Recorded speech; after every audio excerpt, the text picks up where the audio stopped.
Assalamualaikum warahmatullahi wabarakatuh. Ketemu lagi dengan saya. Dalam video kali ini saya akan membahas mengenai sistem pembiayaan kesehatan ya. Saya share screen.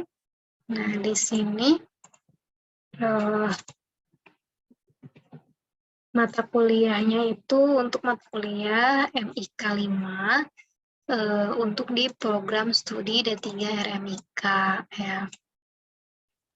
Oke, nah di sini pembiayaan kesehatan itu sumbernya dari mana sih? Sumbernya itu dari asuransi kesehatan. Nah, ini untuk mengatasi mahalnya biaya pelayanan kesehatan saat ini. Nah, kalau pembiayaan kesehatan itu dikatakan baik itu jika jumlahnya itu mencukupi ya untuk menyelenggarakan pelayanan kesehatan yang dibutuhkan, sehingga tidak adanya peningkatan-peningkatan biaya kesehatan yang berlebihan. Nah, untuk manajemen pembiayaan kesehatan ini ada input di mana sumber dayanya itu terbatas dan sementara kebutuhan kesehatan itu tidak ada batasan gitu. Nah, untuk prosesnya efisiensi penggunaan sumber daya ya, terus juga pemeliharaan program kesehatan yang lebih efektif.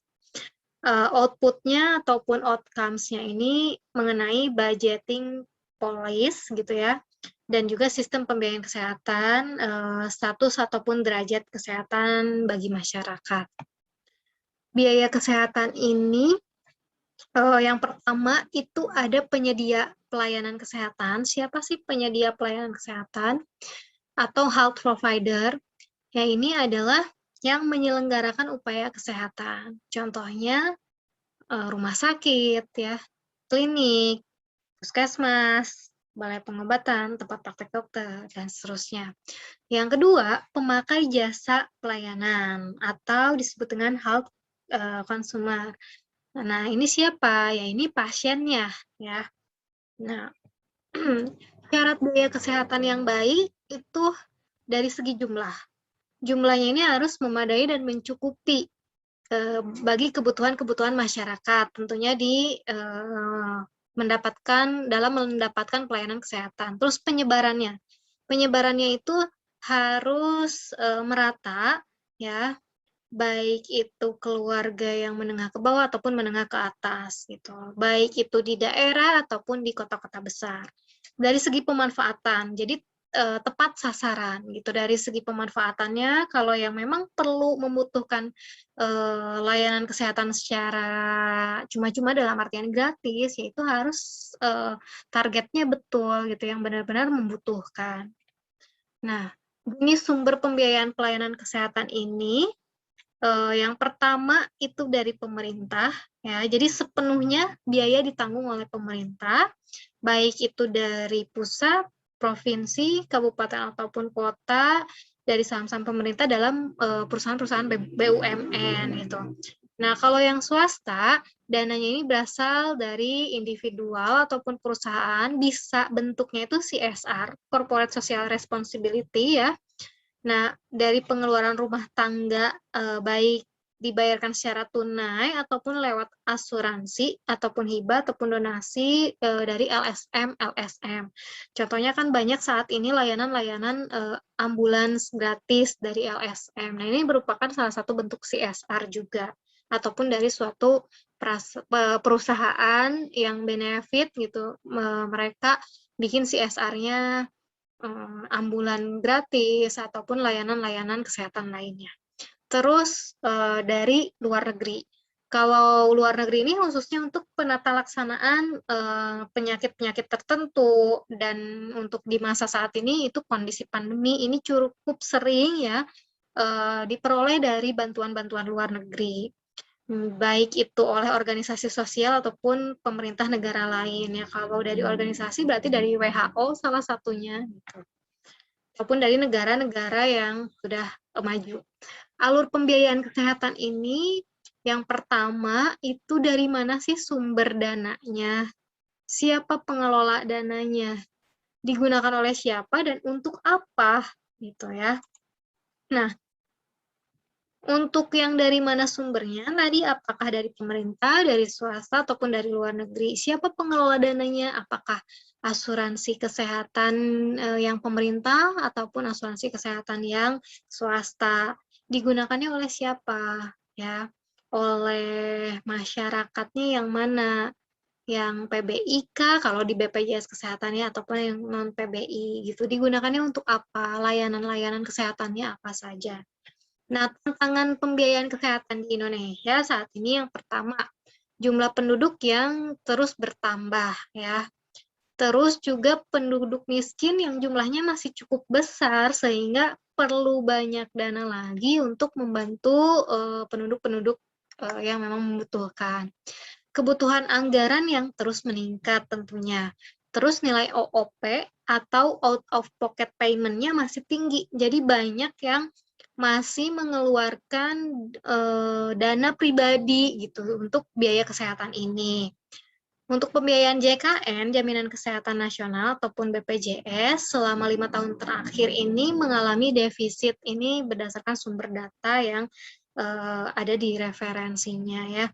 Terus juga perlu biaya besar untuk pengadaan vaskes yang bermutu dan merata.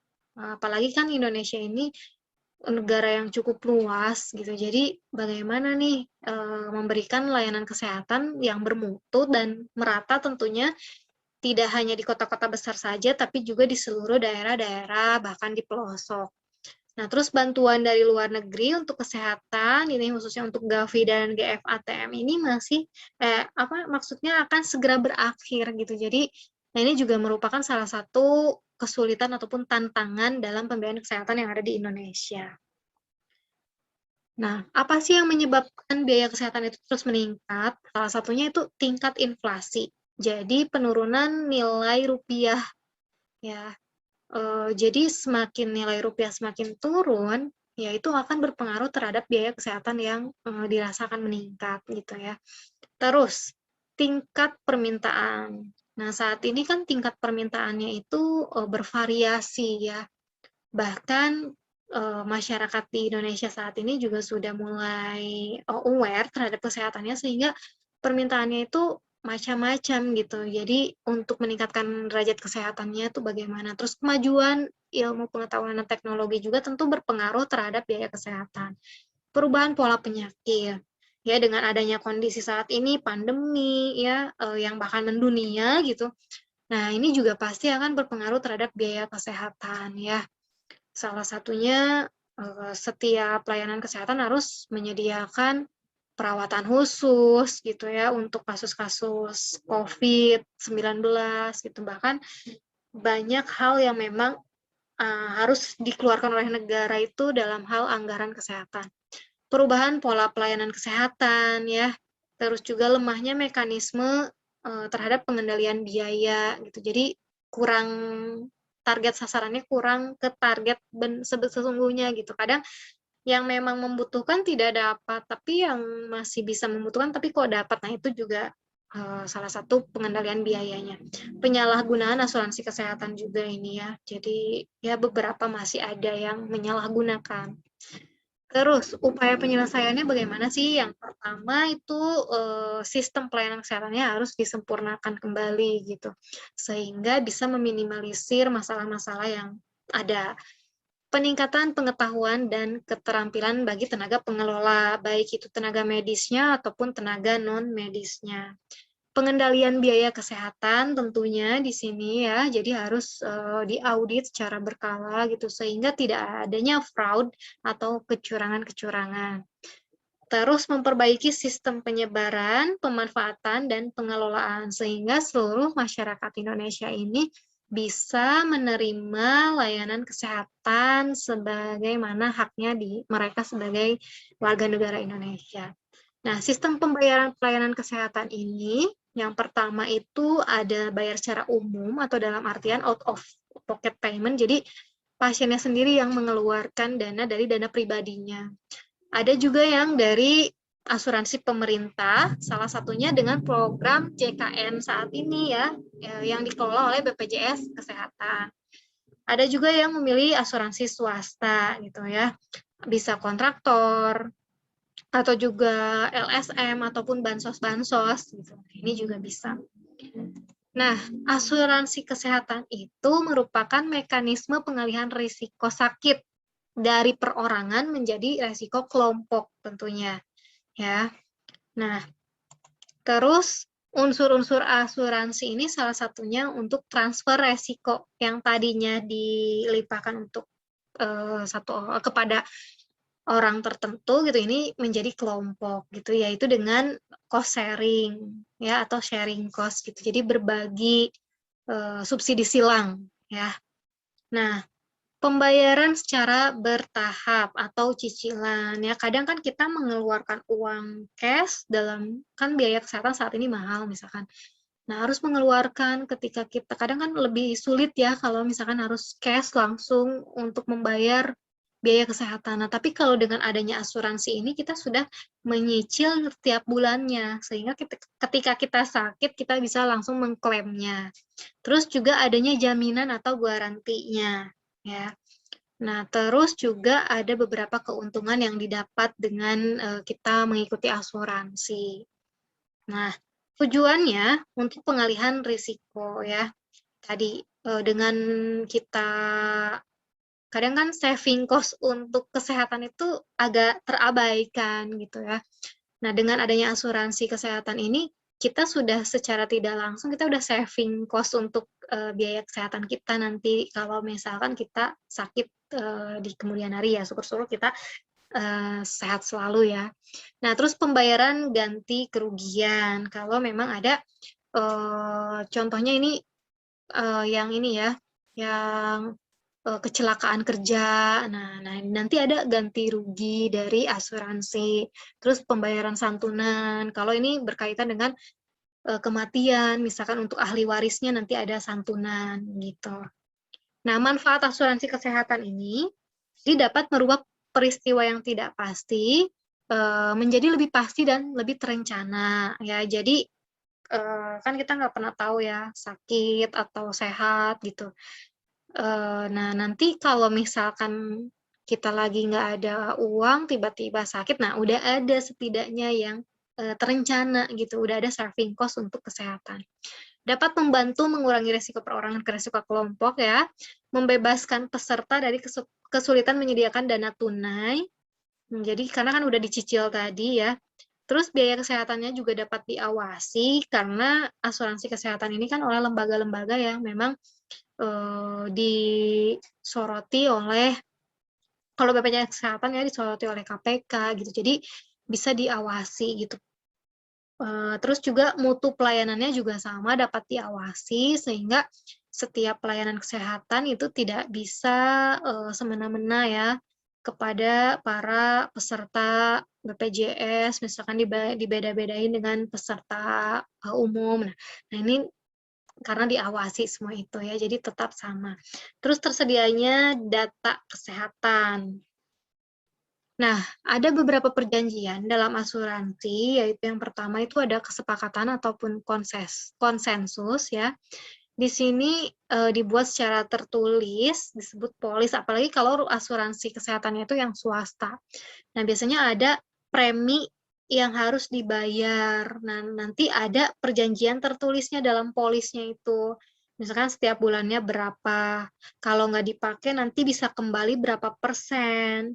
Nah, terus apa saja yang diklaimnya? Ya, karena kan ada beberapa yang memang tidak semua jenis penyakit yang diklaim. Nah, itu nanti kita bahas.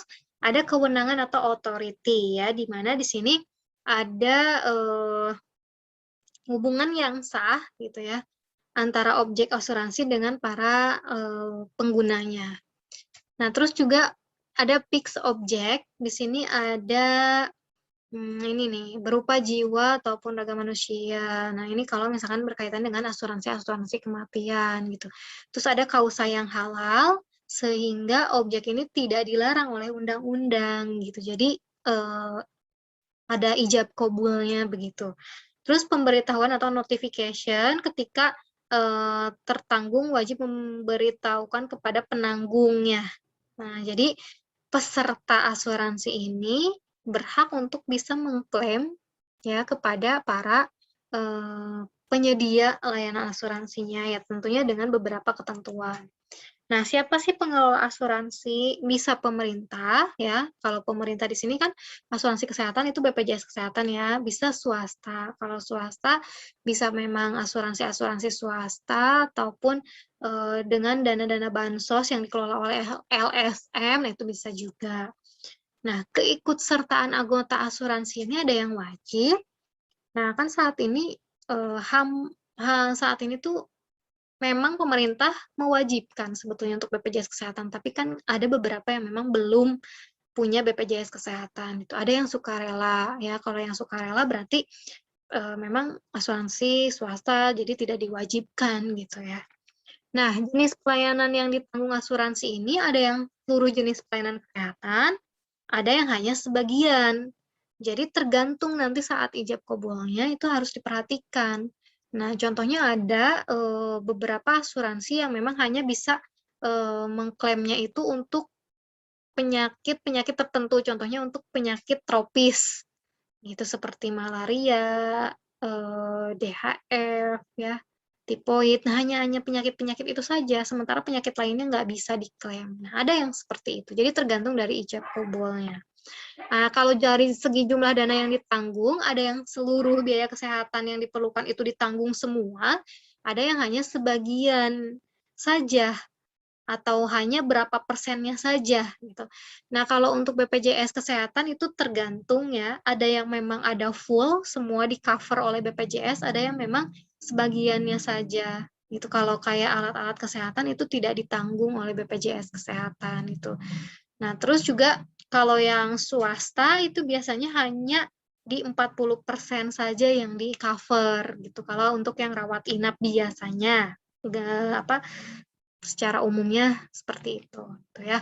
Terus jumlah peserta yang ditanggungnya nih, apakah itu asuransinya berlaku untuk individual ataukah berlaku untuk satu keluarga ya, ataukah untuk satu kelompok. Nah, kalau untuk BPJS Kesehatan itu kan yang satu kakak ya, satu kakak, tapi semua anggota keluarganya itu punya nomor peserta masing-masing, punya kartu masing-masing. Cuman nanti biayanya juga seluruh diakumulasikan per kakak tersebut gitu ya. Nah, terus asuransi cara bayar kepada penyelenggara kesehatan itu gimana? Nah, ada yang prospective payment system atau prepayment dan ada retrospective payment system atau reimbursement. Di sini, kalau yang prospective payment itu berarti dibayarkan dalam jumlah yang ditetapkan sebelum pelayanan diberikan. Jadi ini prepayment, dibayar di muka. Ya. Nah, ini contohnya adalah tarif-tarif kapitasi. Nah, contoh tarif kapitasi itu puskesmas. Jadi puskesmas itu BPJS Kesehatan itu bayar ke puskesmasnya itu di muka, prepayment atau prospective payment. Ya, di awal. Nah, di puskesmas A misalkan ada berapa ribu kakak yang menjadi peserta BPJS.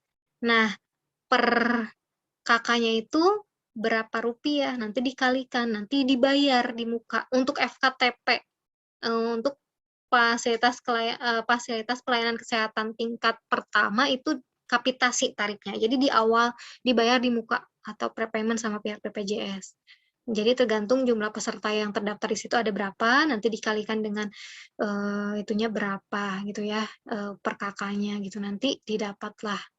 Jadi mau dia berobat mau enggak udah dibayarin nih sama pihak BPJS-nya ke FKTP. Kalau retrospektif payment system atau reimbursement, nah ini sistemnya klaim. Ya, jadi fasilitas pelayanan kesehatan itu memberikan dulu layanan ke masyarakat, ke pasiennya. Nah, nanti sistemnya ngeklaim atau nge-reimburse. Nah, contohnya ini FKTL, fasilitas pelayanan kesehatan tingkat lanjutan atau rumah sakit. Ya, jadi rumah sakit itu sifatnya ngeklaim ke pihak BPJS. Jadi nanti ada beberapa berkas yang harus dilengkapi. Kalau sudah diverifikasi oleh tim BPJS dan dinyatakan valid, baru nanti dibayarkan oleh pihak BPJS ke rumah sakit. Jadi rumah sakit itu memberikan layanan ke pasiennya itu duluan, ya. Dibayarnya mah nanti setelah pasiennya pulang, dikumpulkan berkas-berkasnya, diajukan melalui proses pengklaiman. Nah, itu ya. Nah, terus untuk Jaminan Kesehatan Nasional atau JKN. Jadi ini JKN ini merupakan Sistem Jaminan Sosial Nasional atau SJSN, ada undang-undangnya nomor 40 tahun 2004 ya. Tujuannya ini untuk memenuhi kebutuhan dasar kesehatan masyarakat ya. Jadi setiap orang itu telah membayar iuran ataupun iurannya dibayar oleh pemerintah. Nah, nanti kita bahas juga lebih jelasnya. Nah, SJSN ini tata cara penyelenggaraan program jaminan sosial. Nah, oleh Badan Penyelenggaraan Jaminan Sosial atau BPJS. Nah, dalam hal kesehatan berarti BPJS Kesehatan. Nah, dan ini DJSN itu Dewan Jaminan Sosial Nasional ini berfungsi membantu Presiden dalam kebijakan umum dan sinkronisasi penyelenggaraan SJSN-nya. BPJS Kesehatan itu badan hukum yang dibentuk untuk menyelenggarakan program jaminan kesehatan. Contoh jaminan sosialnya itu ada jaminan kesehatan, kecelakaan kerja, hari tua, pensiun, dan kematian. Nah, ini contoh yang ditawarkan oleh pemerintah dalam jaminan sosial. Kalau yang dipegang sama BPJS Kesehatan ya untuk BPJS jaminan kesehatan ini. Nah, peserta BPJS ini ada PBI, ya. PBI itu penerima bantuan iuran, dan ada bukan PBI atau jaminan kesehatan. Nah, siapa PBI? Jadi PBI itu fakir miskin dan orang yang tidak mampu, sebagaimana yang diamanatkan Undang-Undang SJSN. Jadi iurannya itu dibayarnya sama pemerintah, ya. Jadi dia punya kartu BPJS Kesehatan, dia bisa menggunakan kartu tersebut, tapi dia nggak bayar iuran, penerima bantuan iuran, ya. Karena iurannya dibayarinnya sama pemerintah. Nah, bagi siapa? Bagi fakir miskin dan orang yang tidak mampu. Tuh, yang ditetapkan oleh pemerintah dan diatur oleh dalam peraturan pemerintah. Yang bukan PBI siapa? Nah, ada pekerja penerima upah dan anggota keluarganya, berarti dia bekerja, terus dia dapat upah. Ya, bisa buruh, bisa karyawan, gitu ya. Nah, terus ada pekerja bukan penerima upah dan anggota keluarganya siapa? Pedagang. Dia kan nggak kerja, tapi dia berjualan. Tapi dia dapat upah gitu, ya, keuntungan dari dagangnya itu. Nah, terus ada bukan pekerja dan anggota keluarganya. Ya, bisa jadi ini pengusaha, misalkan ya. Nah, ada pekerja. Jadi pekerja itu setiap orang yang menerima gaji atau upah atau imbalan. Ini dinamakan pekerja. Jadi ini bukan PBI. Ya. Terus, pekerja ini bisa jadi setiap orang yang bekerja pada pemberi upah dengan menerima gaji. Contohnya PNS atau ASN ya. TNI, Polri, pejabat negara, BUMN, pegawai pemerintah non-PNS, pekerja swasta, pekerja lain yang sesuai dengan ketentuan ini. Jadi, dia bekerja di tempat yang memberikan upah kepada dia. Nah, ini berarti bukan PBI. Terus ada juga pekerja bukan penerima upah. Nah, jadi setiap orang yang bekerja atau berusaha dengan resikonya sendiri. Contohnya pekerja mandiri atau pengusaha-pengusaha entrepreneur. Jadi dia yang membuka pekerjaan kepada orang lain, gitu ya. Kan dia tidak menerima upah, gitu, tapi dia berusaha dengan usahanya tersebut, ya, dengan resiko mandiri atau sendiri. Ini bukan PBI. Nah, ini beberapa referensi yang saya ambil ya untuk pembahasan kali ini. Jadi saya cukupkan sekian. Semoga video kali ini bermanfaat. Assalamualaikum warahmatullahi wabarakatuh. Jangan lupa subscribe, klik loncengnya, like, dan terima kasih.